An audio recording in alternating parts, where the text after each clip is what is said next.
Hi guys, this is Spook, and today I'm going to be going over door controllers. Now I've made the simple circuit that I did in my first video yesterday, and I'd like to say thank you to the two guys who commented and answered my question about the combiner, and it's true. So each solar panel is giving out 30, and the combined output is now 60 because they're both facing the sun, so that's answered my question, so thank you for that. Now these door combiners, this is what they look like. You want to put them close to the door that you want them to open, because they'll latch onto the closest one. That's how they work. And for this system I'm going to have three door controllers, a splitter here, and a switch. And now I'll go over wiring them up, and yeah. Okay, so for this circuit we've gone from the battery into a switch, from the switch up into a splitter, and the three outputs on the splitter to each door controller. You can see that 1, 2 and 3 are all connected to these door controllers. Now when you turn the switch on, you'll get a green light and a red light. The green light means it has power, but the red light means it's not actually connected to anything to actually work. And to do that, you hover over it and it says pair to door, but to actually pair it, it has to be unlocked. And then you'll click E on it, the bottom light goes green, and then you can shut the door, and remember to lock your doors again, because the last thing you want to be doing is leaving them all unlocked. We'll do the same for this one. Unlock the door, E, bottom light goes green, and the same for this one. Unlock the door, E,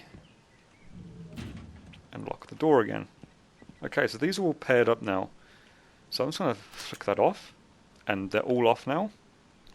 Now if I flick this on, all three doors are going to get power and all three doors are going to open, like that. And turn it off, all three will shut. Now it's pretty simple. The more doors you have, the more power you're going to need. So I've got 9 doors in there, and I run them off 2 big batteries, the bigger ones in this, and 2 separate circuits. So I actually have 2 switches.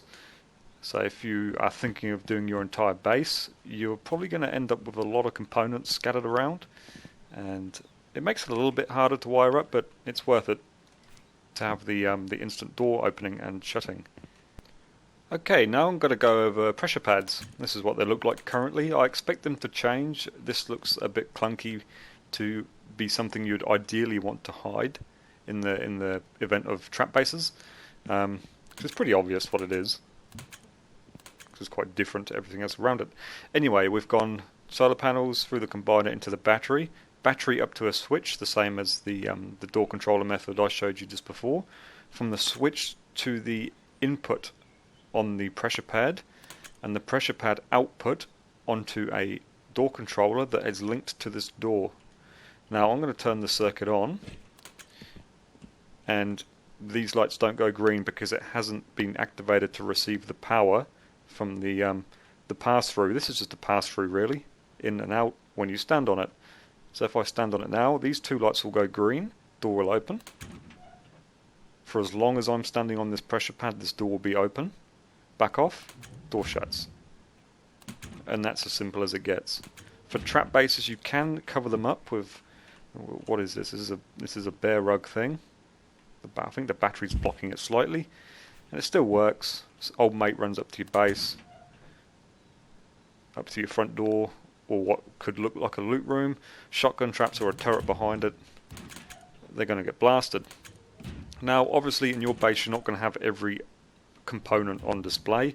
You want to hide this as much as you can, because if someone runs up to your base and sees this, they're going to be like, that's a bit dodgy, maybe I won't stand on that bare rug, because yeah, that will happen. Okay, and for this circuit, this one's a little bit more complicated.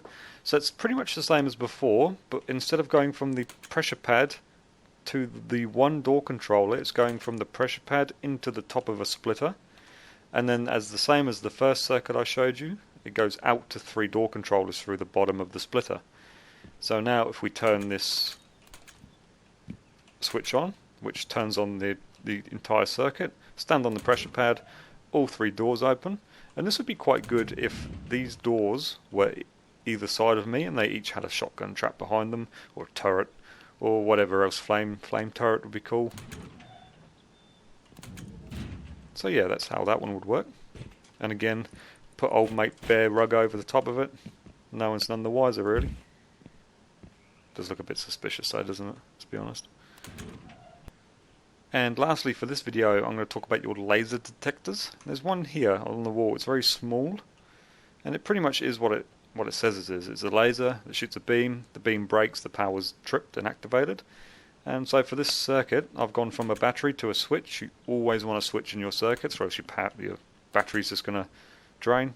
Same as your car, you've got your ignition switch. You turn it off, you leave it on constantly, your battery will drain, your car's dead.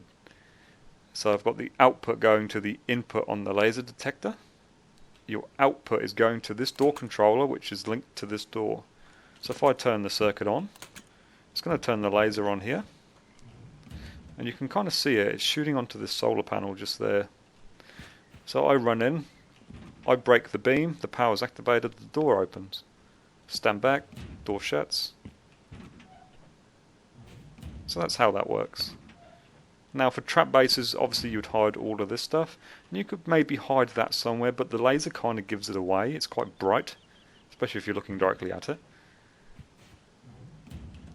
So I'm going to leave it there for this video. I hope that explains how to use the door controllers a bit more better. And anything you want to see specifically, leave a comment. Thank you for the other comments on the other video. You know what to do if you like this video, and I'll see you next time.